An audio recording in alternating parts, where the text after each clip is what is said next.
नमस्कार बच्चों, आज की इस ओझा सर क्लास में आप सभी का स्वागत है। जैसा कि आपको पता है कि अभी हम क्लास 10 के लिए और क्लास 9 के लिए जो एनसीईआरटी द्वारा प्रदत्त संस्कृत में जो सेमुसी भाग 1 और भाग 2 ये पुस्तक हमें रिकमेंड किया गया है, उसी को हम बच्चों के लिए अभी हम उसका क्लास चला रहे हैं। तो आज इसी क्रम में क्लास 10 का जो सेमुसी भाग 2 है, इसका लेसन 9 सुक्तयः आज हम लोग देखेंगे इस प्रेजेंट क्लास में। तो चलिए इन्हीं के साथ हम इस क्लास का शुरुआत करते हैं, इस लेसन को आगे की ओर बढ़ाते हैं और जो बचे हुए चैप्टर है उससे भी हम देखते चलेंगे। कुछ बच्चों का ये कहना था कि सर जो विशेषकर वैसे चैप्टर जो अभी लॉकडाउन में कम किए गए हैं उनको ध्यान में रखकर ही अभी वीडियो बना करके उपलब्ध कराइए, इसलिए मैंने पहले उसी को मैंने प्राथमिकता दिया है और उन वीडियो को मैंने पहले सिलेक्ट किया है जो वीडियो आपको अभी सिलेबस के अनुसार जो घटा करके जो तैयार किया गया है। चलिए इन्हीं शब्दों के साथ हम लोग इस चैप्टर को आगे की ओर बढ़ाते हैं। मैंने श्लोक को पहले से लिख दिया है ताकि आपके समय का बचत हो और उसके व्याकरण के भाग को भी। इसमें पहले इसका हम एक बार रीडिंग दे देते हैं ताकि आपके इसके अर्थ को समझने में काफ़ी आपको आसान हो। पिता यच्छति पुत्राय बाल्ये विद्या धनम महत्। पिता यच्छति पुत्राय बाल्ये विद्या धनम महत्। पितास्य किं तपः तेपे इति युक्ति तत्कृतज्ञता। ये पहला श्लोक है सुक्तयः लेसन का, लेसन 9 का क्लास 10 के लिए।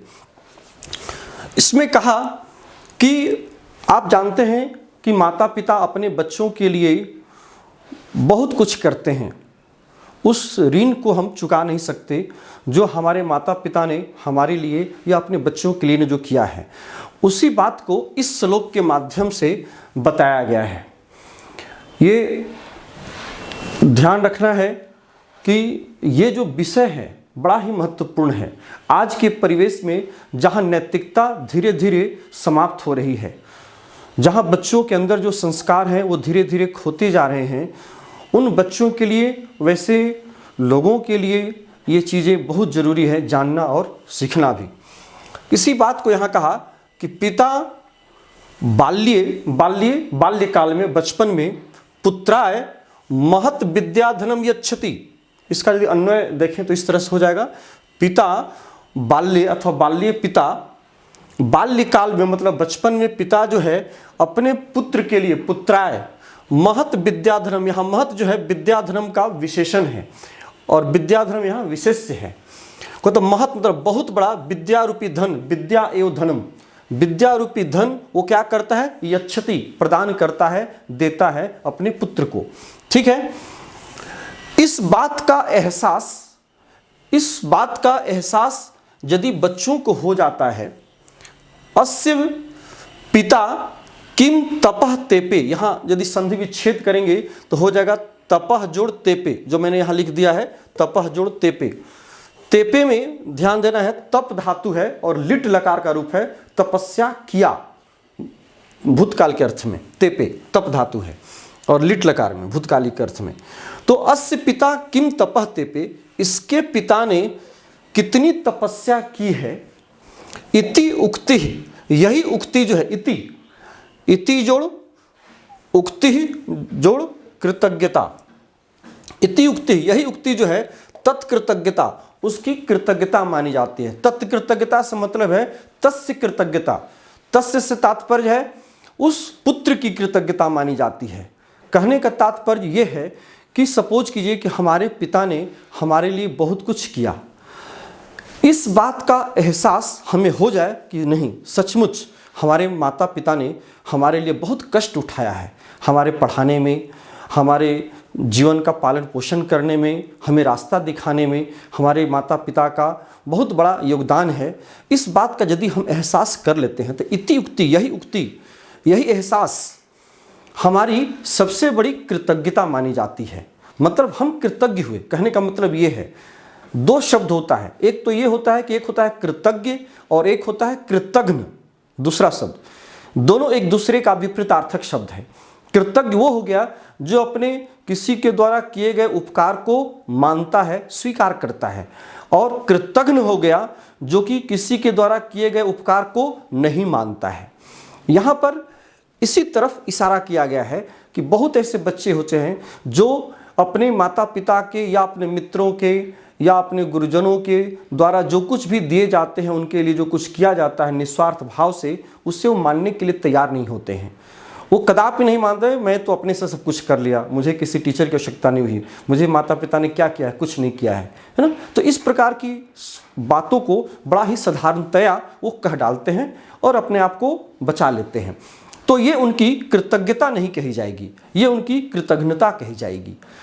तो इसी बात को यहाँ कवि ने इशारा किया है कि यहाँ पर जो ये कि हमारे पिता ने अस्य पिता, अस्य मतलब है अस्य पुत्रस्य, इसके पिता ने कितनी तपस्या की है। तपः तेपे, तपः मूल शब्द तपस है, तपः तपसी तपांसी नपुंसक लिंग शब्द है।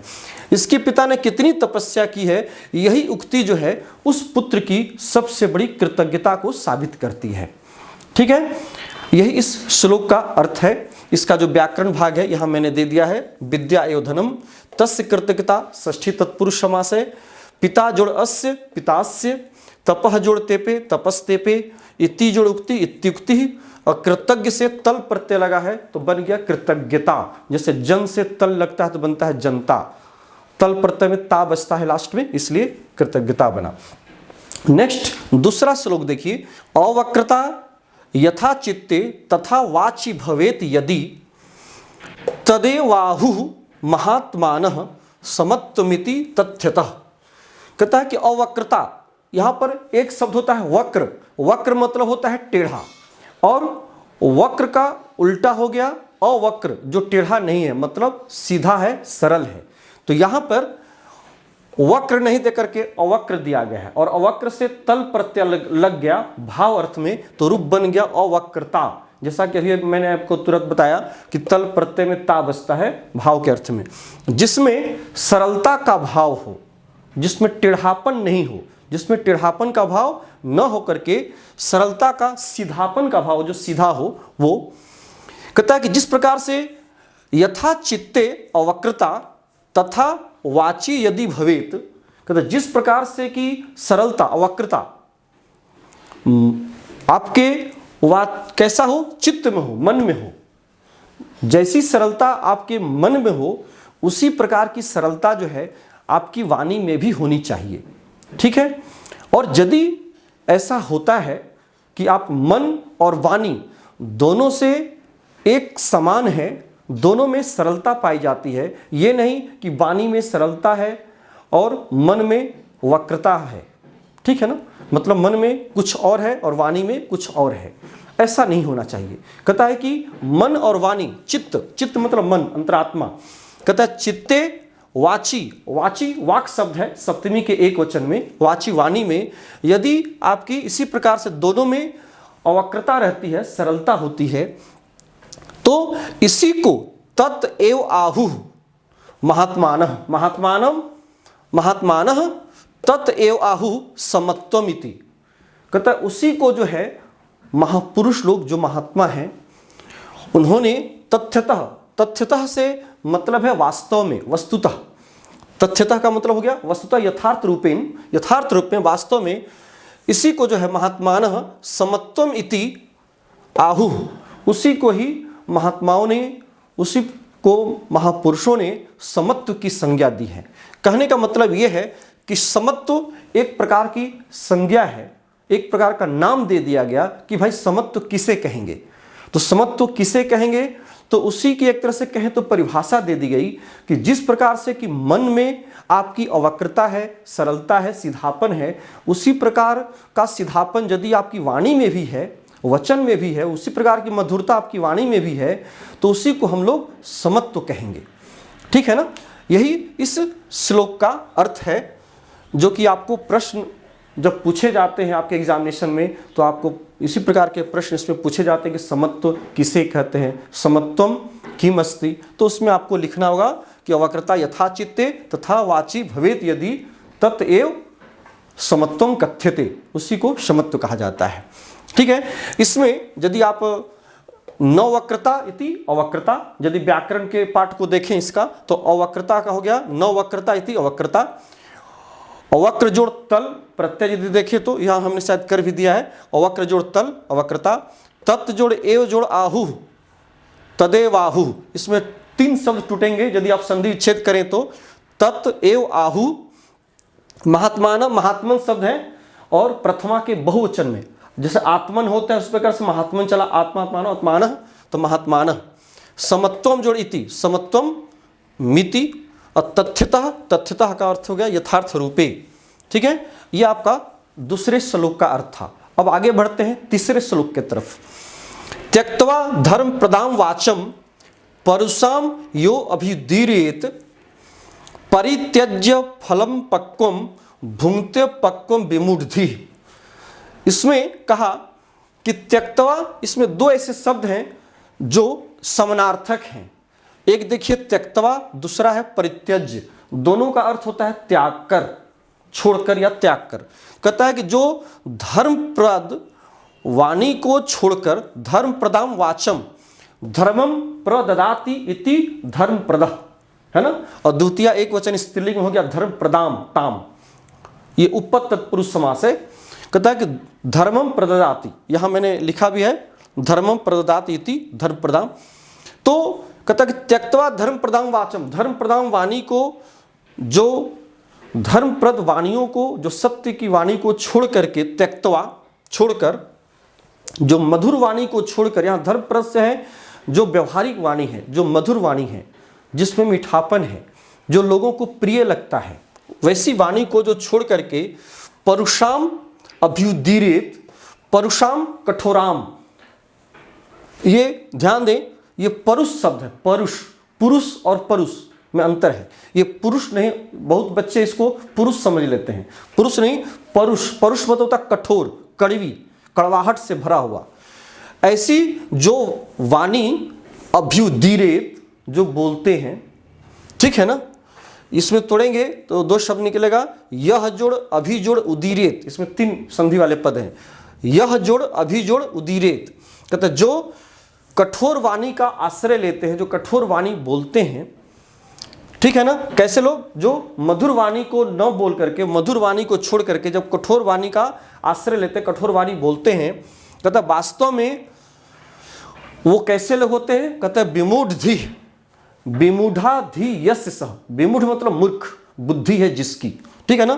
तो इस प्रकार से कहता है वो विमूढ़धि, वो मूर्ख बुद्धि वाला, वास्तव में पक्वम फलम परित्यज्य, वह पके हुए फल को छोड़कर भुंगते अपक्वम, वो अपक्वम फलम भुंगते, वो वास्तव में पके हुए मधुर फल को छोड़ करके वो कैसे फल को उपभोग करता है, कैसे फल का उपभोग करता है, अपक्वम, कच्चे फल का।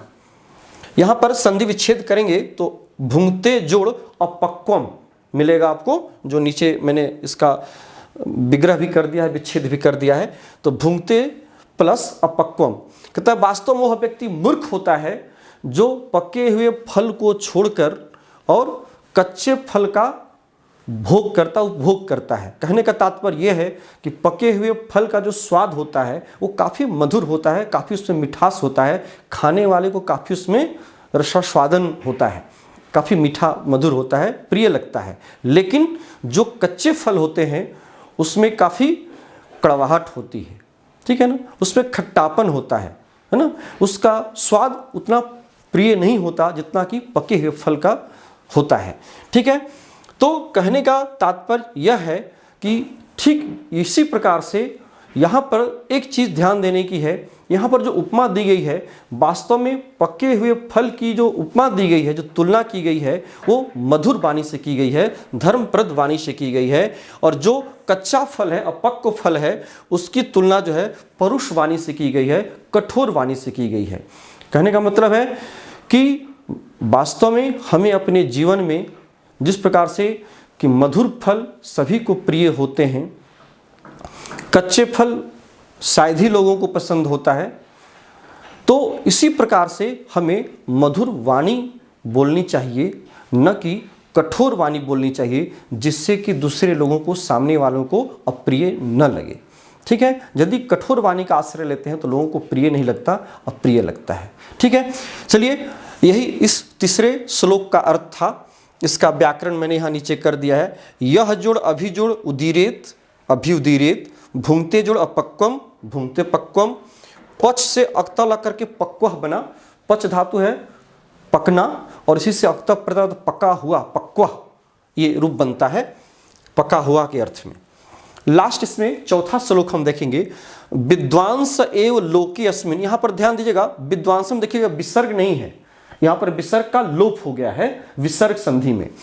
तो यदि इसका संधि विच्छेद करिएगा तो विद्वांस जोड़ एव इति विद्वांस एव, लोके जोड़ अस्मिन लोके अस्मिन, चक्षुष्मन्तः चक्षुष जोड़ मतु प्रत्यय लगा है, चक्षु वाला नेत्र वाला, प्रकृतितः इति मन्यते मन्यन्ते। कहता है कि वास्तव में अस्मिन लोके इस संसार में इस लोक में जो विद्वान है, विद्वांसः एव, विद्वांसः में बहुवचन है, विद्वान विद्वांसो विद्वांसः, विद्वस का शब्द रूप है विद्वान के अर्थ में। कहता है कि अस्मिन लोके इस लोक में वास्तव में जो विद्वान है उन्हीं को नेत्रवान कहा जाता है। कहता है कि जो विद्वान है जिनके पास शास्त्रों का ज्ञान है उन्हीं को नेत्र वाला कहा जाता है, मतलब उसी के पास जो नेत्र है वही वास्तविक नेत्र है, कहने का मतलब है। कैसे? कहता है कि अन्येषाम वदने ये तु, अन्येषाम मतलब दूसरे लोगों को, मतलब जो लोग विद्वान नहीं हैं वैसे लोगों के वदने, वदने शब्द वदनम का यहाँ अर्थ है मुखम, ठीक है ना। वदनम मतलब शरीरम नहीं मान करके यहाँ पर वदनम शब्द का अर्थ हमें मुखम मानना है, तो वदने मतलब मुखे। कहते दूसरे के मुख पर ये मतलब नेत्रे, जो दो नेत्र हमें हैं बाकी लोगों के चेहरे पर, बाकी लोगों के मुख पर जो दो नेत्र प्रकृति ने हमें प्रदान किया है, ते वे दोनों नेत्र वास्तव में चक्षु नामनी मते, वो केवल नामनी, केवल नाम मात्र का वो चक्षु है, नेत्र है, ऐसा माना जाता है। कहने का तात्पर्य यह है कि वास्तव में जिसके पास शास्त्रीय ज्ञान है, जिन्होंने शास्त्रों का ज्ञान अर्जित किया है, जिन्होंने विद्वता अर्जित की है, उनके पास जो नेत्र हैं वही वास्तविक नेत्र हैं, क्योंकि उन्हें जो है अच्छे और बुरे को परख करने की क्षमता होती है। एक चोर यदि चोरी करता है तो उसके पास भी दो नेत्र होते हैं, ठीक है ना। और वो जब चोरी करने के लिए जाता है तो शायद उसे इस बात का एहसास नहीं होता कि वो जो करने के लिए जाता है यदि वो पकड़ा जाएगा तो उसके पैर हाथ भी टूट सकते हैं, उसकी जान भी जा सकती है। तो उसके पास भी दो नेत्र है, लेकिन उसे जो है अच्छे और बुरे का वो परख नहीं कर पाता है। लेकिन वही एक यदि कोई ज्ञानी व्यक्ति है तो एक बार जरूर सोचता है नहीं ये काम गलत है, कहीं पकड़े गए तो मेरी जान भी जा सकती है, मेरे साथ कुछ भी हो सकता है। तो शायद वो अपने आप को उस गलत कार्य से करने से अपने आप को बचा सकता है। यही कहा कि वास्तव में जो ज्ञानी व्यक्ति होते हैं, जो विद्वान होते हैं, जो पढ़े लिखे होते हैं, जो नियम कानून को जानते हैं, वो जो नेत्र होता है वही वास्तविक उनके पास नेत्र होते हैं, चूंकि वो ज्ञान रूपी नेत्र से उसे देखते हैं, नेत्र रूपी नेत्र से नहीं देखते। उनके अंदर जो एक आंतरिक ज्ञान है, आंतरिक जो चक्षु है, जो आंतरिक नेत्र है, उस आंतरिक ज्ञान रूपी नेत्र से उन चीज़ों को देखते हैं। और बाकी लोग जो हैं वो बाहरी नेत्र से देखते हैं, जिससे कि अच्छे और बुरे का परख नहीं कर पाते हैं। और इस अच्छे और बुरे को परख करने की क्षमता ज्ञान रूपी नेत्र में होता है, न कि नेत्र रूपी जो देखने मात्र के लिए केवल चेहरे पर लगा हुआ मुख पर, सिर्फ इससे नहीं होता। ठीक है, इसी बात को इस चौथे श्लोक में कवि ने कहा है।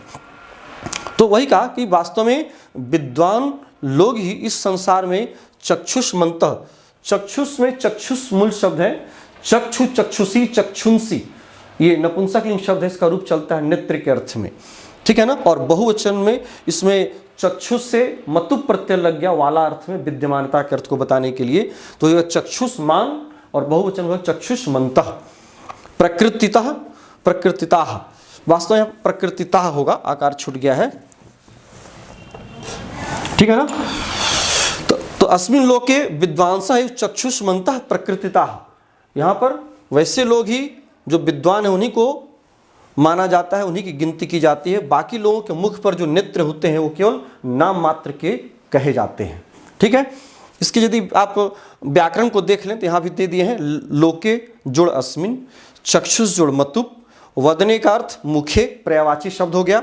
चक्षु प्लस नामनी, चक्षु नामनी, विद्वांसः जोड़ एव। तो ये आपका इसमें टोटल आपका 8 श्लोक है। इन 8 श्लोकों में से हमने आज 4 देखा, फिर नेक्स्ट 4 श्लोक को हम लोग अगले क्लास में देखेंगे। मुझे उम्मीद है कि आप हमारे चैनल को बहुत ही गौर से देख रहे होंगे और इसका लाभ उठा रहे होंगे। आप जो बच्चे इस चैनल को सब्सक्राइब नहीं किए हैं उनसे आग्रह है कि वो सब्सक्राइब करें, उसे लाइक करें और बेल आइकन को ज़रूर टच करें, जिससे कि आपको जो नेक्स्ट जो वीडियो आने वाली है वो आप तक, उसका मैसेज आप तक पहुंच सके। चलिए इन्हीं शब्दों के साथ इस क्लास को यहीं हम रोकते हैं, फिर नेक्स्ट क्लास में आपसे मुलाकात होगी। तब तक के लिए हमें आज्ञा दीजिए। बहुत बहुत धन्यवाद। Thank you.